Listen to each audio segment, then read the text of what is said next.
I've been helping out at our town's library for almost 5 years. Most days are calm, finding books for people, checking them in and out, and reminding teenagers to stay quiet during study time. But since it's a public place, I sometimes run into difficult people. After getting my degree in library sciences, I was thrilled to land this job. Our library might be small, but it's the heart of our community. We host reading clubs for kids, computer classes for seniors, and provide a safe space for everyone. I take my responsibilities seriously, especially when it comes to protecting our patrons. One of our strictest policies is about privacy. If someone calls or comes in looking for another person, we're absolutely not allowed to confirm if that person is in the building. This might sound extreme, but there are good reasons. Domestic disputes, custody battles, or even just someone trying to find someone they want to fight. The rule is simple. We protect everyone's privacy, no exceptions. Yesterday started like any normal day. I was working the circulation desk while my coworker managed the reference section, computer lab, and study rooms. Around 6 p.m., I got a call that would set off a chain of events I'm still processing. I answered the phone with my standard greeting, identifying myself as a representative of the county library and asking how I could help. The woman on the other end immediately asked about her daughter, describing a blonde-haired, blue-eyed girl in a pink shirt who should be at the library with another lady. I politely explained our policy that we couldn't tell her who was in the building because we had no way to verify her identity over the phone. She responded with shock, clearly not understanding the policy. I clarified again that we couldn't confirm if any child was present because we had no way to verify she was the parent. She cursed under her breath, and I could hear her pull away from the phone. In the background, she yelled to someone that the library wouldn't tell her if her daughter was there because they couldn't verify she was the parent of her own daughter. Then she abruptly hung up. I immediately warned my coworker that we might have an angry visitor soon. Sure enough, about 15 minutes later, a woman stormed into the library, her face flushed with anger. She loudly demanded to know where her daughter was. I reminded her that we were in a library and asked her to lower her voice. I repeated what I'd said on the phone, that we couldn't confirm who was here, but she was welcome to look around the public areas. She refused to lower her voice, called me a jerk, and demanded again to know where her daughter was. I repeated that I couldn't tell her anything and warned that if she didn't lower her voice and watch her language, I'd have to call the police to escort her out. For context, our library is literally across the street from the police station. We're practically neighbors, which comes in handy more often than you'd think. The woman huffed but quieted down and started searching the library. We're not very big, so it only took her about 5 minutes to check every public area. When she couldn't find what she was looking for, she came back to my desk, now even more agitated. She told me she couldn't find her daughter in the public areas and announced she was going to check in the staff area, pointing to the door marked staff only behind my desk. I told her she couldn't go back there, explaining it was a staff only area and allowing her access would be a liability issue. She insisted her daughter could be back there, which made no sense since the door required a key to open. I gave her a final refusal and asked her to leave, telling her she was being disruptive. She shouted her refusal and declared she was calling the police because we were holding her daughter hostage. Before I could even finish expressing my confusion, she had her phone out and was actually dialing 911. I stood there, completely dumbfounded. About 5 minutes later, 3 police cars pulled up outside with their lights flashing. As the officers walked in, the woman started screeching again. She told the officers we had her daughter locked up in the back and wouldn't let her out. The first police officer looked confused. I explained our policy and the situation, then unlocked the staff area so they could check, just to be thorough. She smirked at me and asked sarcastically if that had been so hard, calling me an idiot. The second officer told her there was no one in the back and asked if she knew where her daughter was last. She insisted that her daughter had been here and complained that I wouldn't tell her if her daughter was present or not. I explained to the officers that our policy exists to prevent people from finding others they shouldn't be in contact with, including children in custody disputes. I elaborated that we couldn't confirm she was the parent because photos don't help determine if there are court orders in place. The first officer just shook her head and asked the woman if I had already explained this to her. The woman admitted I had but started to choke up before she could finish, crocodile tears forming. Just then, a woman and a young girl walked into the library with snacks and drinks from the gas station down the street. The woman immediately spotted the crying woman, and her eyes widened in anger. The stepmother demanded to know why she was there, asking if she had come to see the girl and pointing out how insane that was. She referenced previous discussions with the girl's father about how the mother couldn't just show up trying to see her daughter. The mother pleaded that she missed her baby and just wanted to see her. The stepmother harshly reminded her that she had lost that right when she left the girl in a car to buy drugs and disappeared for hours, adding that she was lucky the child was even alive. The mother completely broke down sobbing. The officers split up. Two stayed with the mother while the third spoke with the stepmother and the child. After about 10 minutes of conversation, I saw handcuffs come out.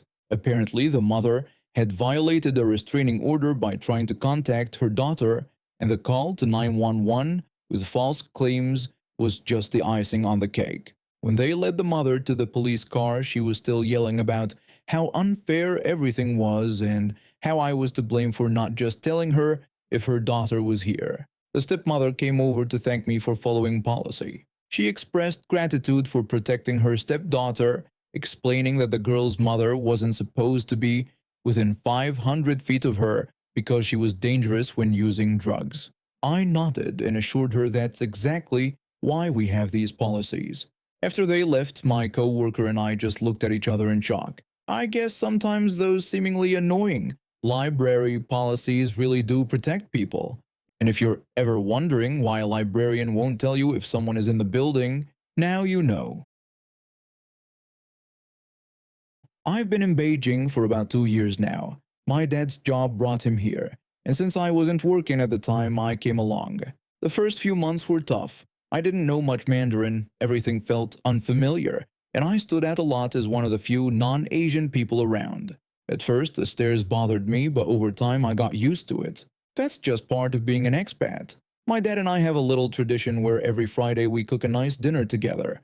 It's our way of unwinding after the work week and catching up. This Friday, he asked if I could pick up some fresh snapper from the market while he prepared the rest of the meal. The market was bustling as usual.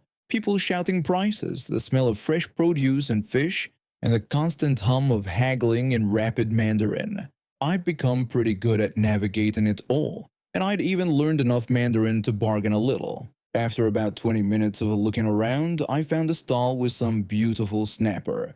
The vendor and I went back and forth on the price for a bit, and I walked away with a great deal. I was heading toward the exit, mentally planning which route to take home, when a woman suddenly appeared in front of me. She was blonde, probably in her 40s, and definitely not Chinese. From the moment she opened her mouth, I could hear the strong American accent. The woman rudely asked if I was meant to be somewhere else. I responded with confusion, not understanding what she meant. She then bluntly stated that I wasn't from there, like it was some kind of accusation. I pointed out that judging from her accent, she wasn't from Beijing either. The woman admitted this was obvious, then called me Missy and threatened to get a police officer because I supposedly shouldn't be there. I told her to go ahead, explaining that they would see my working visa and let me go. She just told me to wait. So there we stood, me clutching my bag of fish, wondering if this was really happening, and her scanning the crowd with this self-righteous look on her face. What made it even more absurd was that there were actually several police officers not far from us. They were often around the busier markets. She just hadn't noticed them. After a few minutes of this standoff, I checked the time on my phone and realized I needed to get home. I told the woman I was late and needed to get home because my dad was waiting for the fish. That's when things got crazy. This woman actually grabbed my arm hard and shoved me down to the ground. Before I knew what was happening, she had her knee pressed against my face, pinning me to the dirty market floor. I started yelling for help in both English and my broken Mandarin. My fish had spilled out of its bag and was now lying in the dirt. Meanwhile, the woman was shouting that she was detaining me, claiming I was there illegally, and demanding someone call immigration. People were starting to gather around us, watching in shock. The woman kept yelling in English about how I was an illegal immigrant who needed to be deported immediately. Thankfully, those police officers I'd spotted earlier came running over. They pulled the woman off me and helped me to my feet. My cheek was throbbing where her knee had pressed into it. The woman kept trying to explain herself to the officers, speaking loudly in English as if volume would overcome the language barrier. She was insisting to the officer that I was illegal and didn't belong there, demanding they arrest me. My Mandarin isn't perfect, but I managed to explain to the officers what had happened. That this stranger had assaulted me for no reason while I was simply buying fish for dinner. I showed them my ID and visa. The officers nodded and told me I was free to go. One of them even helped me gather up my snapper, which unfortunately was no longer usable. He spoke a little English and apologized for what had happened. When I was leaving, I looked back to see about 7 officers surrounding the woman. She was gesturing wildly, still trying to make her case, while they looked increasingly stern. When I got home and told my dad what happened, he was shocked at first, then we both ended up laughing at the sheer absurdity of it all. Who appoints themselves immigration police in a foreign country? The vendor was nice enough to give me a discount on a new snapper when I explained what happened to my first purchase. And let me tell you, that replacement snapper was amazing. Nothing like a little drama to make dinner taste even better. For the last 3 years, I've worked at Medieval Times, a place where guests watch jousting while eating without utensils. The job helps pay for my college, and I actually enjoyed dressing up and calling people my lady or my lord. Most days it's just serving tourists and families looking for some fun, but today was different. Texas heat in May is no joke. I'm talking about the kind of heat that makes you question why humans ever settled in this state. The air conditioning in our venue had been struggling all week, and today it finally gave up entirely. Inside the castle, it was pushing 90 degrees, and all of us employees were sweating through our medieval costumes. I had just opened my register at the gift shop when I spotted her approaching, a woman with a scowl, dragging a little girl who looked exhausted from crying. My customer service instincts kicked in automatically. I greeted her with our standard welcome, calling her my lady and asking how I could help her today. She immediately snapped at me, demanding that I call her ma'am instead of lady. I apologized and explained that we were trained to address all guests that way, but she dismissed my explanation with a curt whatever. She then shoved a voucher in my face for a free announcement during the show. She didn't ask nicely, she demanded that I process it right away. I apologetically explained that I hadn't been trained to handle announcements and directed her to the main office near the entrance. This made her even more irritated. She complained that she was already here and insisted it was my job to help her, drawing out the word job in an exaggerated way. She added that it was for her daughter's special day, as if that would change my ability to process her request. At this point, the little girl tugged at her mother's sleeve. The child, showing more maturity than her mother, told her that it was okay and that I was just doing my job and didn't know how to handle announcements yet. The woman bent down to her daughter with an exaggerated sigh and told her she was sorry they had to wait in line because the mean man wouldn't help them on her special day. I tried again to give directions to the announcement desk, even offering to personally walk them partway there. As they walked away, I could hear the woman muttering insults about me, calling me lazy, useless, and even a lazy Mexican. I chose to ignore it. After 6 hours of dealing with similar attitudes in sweltering heat, my patience was wearing thin. Later that afternoon, management finally acknowledged the heat problem. Our bar manager called all the gift shop employees to come get complimentary small slushies to help us cool down. I was at the end of the employee line when I noticed the same woman from earlier standing in the regular customer line about to pay for her drinks. When she spotted me getting a free slushie, something inside her snapped. She abandoned her place in line and walked over to the employee section. She demanded a slushie from the bartender, even specifying that she wanted a large one.